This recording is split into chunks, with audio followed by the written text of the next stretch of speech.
Hello বন্ধুরা, welcome back to my channel. কেমন আছো তোমরা সবাই? আশা করছি খুব ভালো আছো। আমরাও খুব ভালো আছি। আরও একটা নতুন দিনের সাথে আরও একটা নতুন ব্লগ নিয়ে চলে এসেছি। আজকের ব্লগটা একটু বেলা থেকে আরম্ভ করছি। এই যে এখানে রাই একটুখানি খেলাধুলা করছে, ওকে আমার ব্রেকফাস্ট করানো হয়ে গেছে, আর এরপর আমিও ব্রেকফাস্ট করব।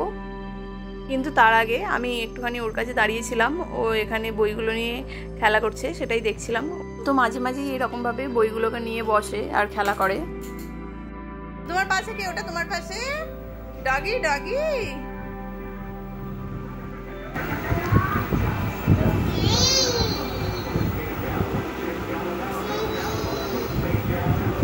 আর এরপর এই যে আমিও এখানে ব্রেকফাস্ট করতে বসেছিলাম, আর রায়েরও ওদিকে ততক্ষণে পড়া হয়ে গেছে। আর দেখো এখানেও কীরকম দুষ্টুমি করছে। তোমরা তো আমার আগের কয়েকটা ব্লগে দেখেইছো যে রাই সোফা দিয়ে কীরকম খাটে উঠে পড়তে পারতো, আর ওর জন্যই আমাদের এখানে কাঠের সোফাটা সরিয়ে দেওয়া হয়েছিল। আর এখন দেখো ও খাটে ওঠার জন্য একটা নতুন টেকনিক নিজে থেকেই বার করেছে। ওর এই যে হাঁস গাড়িটা আছে, এখন এইটার ওপর ভর দিয়ে ও খাটে উঠে পড়ে। তোমরা তো দেখলেই, এই যে আগে এখানে সোফাটা থাকতো, এই সোফাটা দিয়ে উঠে পড়তো, আর এখন ওইদিকে হাঁস গাড়িটা থাকে, ওটা দিয়ে ওপরে উঠে পড়ছে। মানে রাইকে খাটটায় ওঠা থেকে কেউই আটকাতে পারছে না, এত দুষ্টু হয়েছে যে যেরকম প্রকারেই হোক ওই রকমভাবে খাটে উঠে পড়ছে, আর উঠে খাটের ওপর দুষ্টুমি করে যাচ্ছে। আর আজকে টাইটেলে যেরকমটা দিয়েছি, আজকে বাড়িতে অনেক আম এসেছে। দেখো এত আম এসেছে আমাদের বাড়িতে আজকে। কিছুটা তো আমাদের বন্ধু দিয়েছে, আর বাকিটা দিয়েছে আমার বাপের বাড়ি থেকে। আর সব মিলিয়ে এই যে এত আম হয়ে গেছে। এই যে এই প্যাকেটেরটা আমাদের ওই বন্ধুর বাড়ি থেকে এসেছে, আর বাকি এই দিকের এই হলুদ প্যাকেটটা আর ওই ছোটো প্যাকেটটা এটা আমার মায়েরা দিয়েছে। তো দেখো কত আম হয়ে গেছে এখন। আসলে আগের দিনকেই খুব ঝড় বৃষ্টি হচ্ছিল, আর ঝড় বৃষ্টি হয়েছে বলেই এত আম পড়েছে। আর এই যে তাই জন্যই আমাদের বাড়িতেও এত আম এসে হাজির হয়েছে। আর সত্যি কথা বলতে এবছর আমাদের এখনো পর্যন্ত পাকা আম খাওয়া হয়নি। কাঁচা আম অনেকবার খাওয়া হয়েছে টক করে ডাল করে, কিন্তু পাকা আমটা এখনো অবধি খাওয়া হয়নি। আজকেই ফার্স্ট টাইম আম খাওয়া হবে। আর আম খেতে আমরা কে না ভালোবাসি বলো। আর ওই জন্য আম আসার সাথে সাথেই আমি এখানে 4-5টা মতো আম কেটে নিয়েছি। আর এখন ওই 11:30-12টা মতো বাজে, রাইকে এখনো স্নানটা করানো হয়নি। আর ওই জন্যই তাড়াতাড়ি করে আমটা কেটে নিলাম, রাইকে স্নান করানোর আগে একটু আম খাওয়াবো বলে। আর রাইকেও এক টুকরো আম দিয়েছিলাম। এবছরই ও প্রথম আম খাচ্ছে। আগের বছর তো খুব ছোট ছিল, আম খেতে পারেনি, আর এবছরই ও ফার্স্ট টাইম খাচ্ছে। কিন্তু ও আম খেতে যত না বেশি পছন্দ করেছে, তার থেকেই খোলাটা খেতেই ও আরও বেশি পছন্দ করেছে। দেখো আমটা খাওয়ার পর খোলাটাকে তো আর কিছুতেই ছাড়েনি, খোলাটাকেই নিয়ে বসে রয়েছে, আর ওই খোলাটাকেই চেটে যাচ্ছে। আর ওর থেকে চাইছি, ও তো কিছুতেই দেবে না, আর আমি চাইছি বলেই দেখো ও সরে গেল। এখন আবার শিখেছে এইরকম এই সোফাটা থেকে ওই চেয়ারটায় গিয়ে দাঁড়িয়ে থাকে, ওই চেয়ারটা দিয়ে বাইরের দিকে সব কিছু দেখে। আর এখন তো দেখছি লাফিয়ে লাফিয়ে সব কিছুতেই উঠে পড়ছে, সোফায় উঠে পড়ছে, খাটে উঠে পড়ছে, এমনকি দোলনাতেও উঠে পড়ছে। মানে ওকে কোনো কিছু থেকেই আটকানো যাচ্ছে না। আর যাই আমের খোলাটা খাওয়া হয়ে গেল, অমনি খোলাটাকে ছুঁড়ে ফেলে দিল। আবার আমার থেকে, আমি আম খাচ্ছিলাম, আমার থেকে আবার আর একটা খোলা চেয়ে নিয়ে এসেছে। আর চেয়ারে তো অনেকক্ষণ ধরেই দাঁড়িয়েছিল, আর যখন ওর চেয়ার থেকে নামার হয় ও আবার এইদিকে সোফাটায় চলে আসে, তারপর এইদিকে সোফা থেকে নেমে পড়ে। তো যাই হোক, এরপর ওকে আমি স্নান করিয়ে দিয়েছিলাম, আর এই যে এখানে ভাত খাওয়াতে বসিয়েছি। আর ভাত খাওয়ার সময়ও এখন রাইয়ের খুব বায়না হয়েছে, মানে যত বড় হচ্ছে ওর বায়না যেন তত দিন দিন বেড়েই চলেছে। আর ফোনের ক্যামেরা অন আছে দেখলে ও ওই রকমভাবে হাত নাড়িয়ে নাড়িয়ে হাই করে, তোমরা তো আগের ব্লগেও দেখেছো।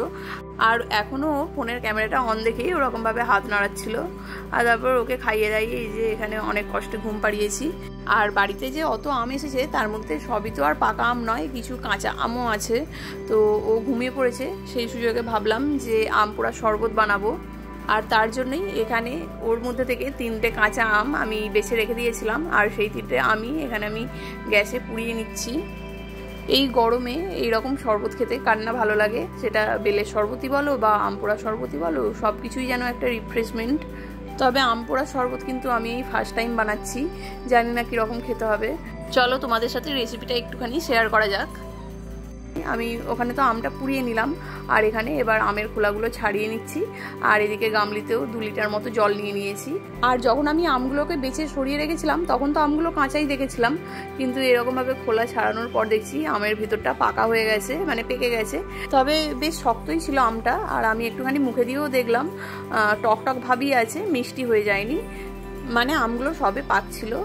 তো যাই হোক, এই যে এখানে 2 লিটার জলের মধ্যে এবার আমি 3খানা আম দিয়ে দিলাম, আর হাতটাকে ভালো করে ধুয়ে নিয়ে এবার আমি হাতের সাহায্যেই আমগুলো থেকে শাঁসটা ভালো করে বার করে নিচ্ছি। আর আমগুলো কিন্তু ভালো করে পোড়াতে হবে, নাহলে ভিতর দিকটা ভালো করে সেদ্ধ হবে না, আর তখন অসুবিধা হবে, এমনকি খোলা ছাড়াতেও অসুবিধা হবে। আর এই যে 3খানা আম থেকেই আমার শাঁসটা ভালো করে বার করা হয়ে গেছে। এবার আমি একটা ছাঁকনির সাহায্যে ভালো করে ছেঁকে নিচ্ছি, কারণ যাতে ওই পোড়া পোড়া আমের খোলাগুলো না থাকে, আর তার সাথে শরবতটাও খেতে যাতে না কোনো অসুবিধা হয় সেই জন্য। আর এরপর আমি এতে কিছু মশলা দিয়ে দেবো, যেমন সবার আগে দিয়ে দিচ্ছি জলজিরা। এতে কিন্তু জলজিরাটা দিলে খেতে বেশ ভালো হয়, মানে একটু বেশ টক মিষ্টি ব্যাপার থাকে। আর তারপর এর মধ্যে দিয়ে দিচ্ছি পরিমাণ মতো নুন। আমি এখানে বিট নুনটাই দিচ্ছি, বিট নুন দিলে খেতে ভালো হবে এমনি নুনের থেকে।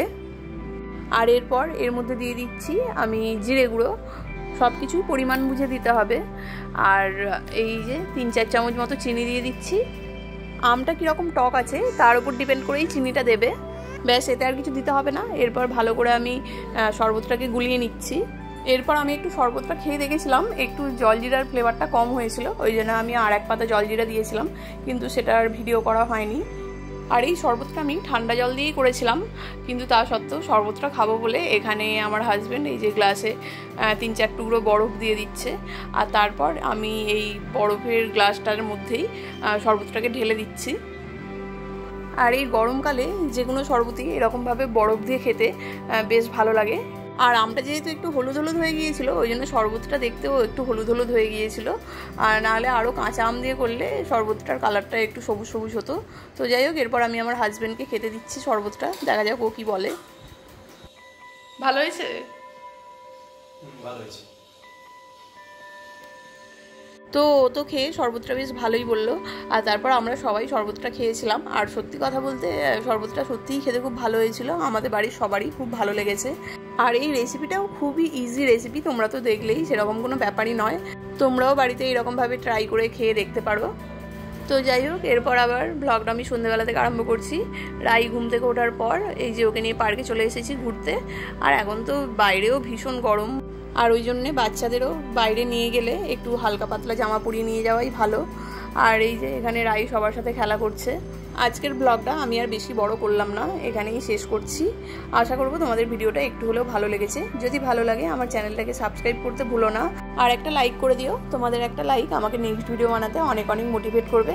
আর ভিডিওটা কেমন লাগলো অবশ্যই কমেন্ট করে জানিও। তো ফিরবো আবার একটা নতুন ভিডিও নিয়ে। তোমরা সবাই ভালো থেকো, সুস্থ থেকো, আর এই গরমে তোমাদের বাচ্চাদেরকেও সাবধানে রেখো। ধন্যবাদ।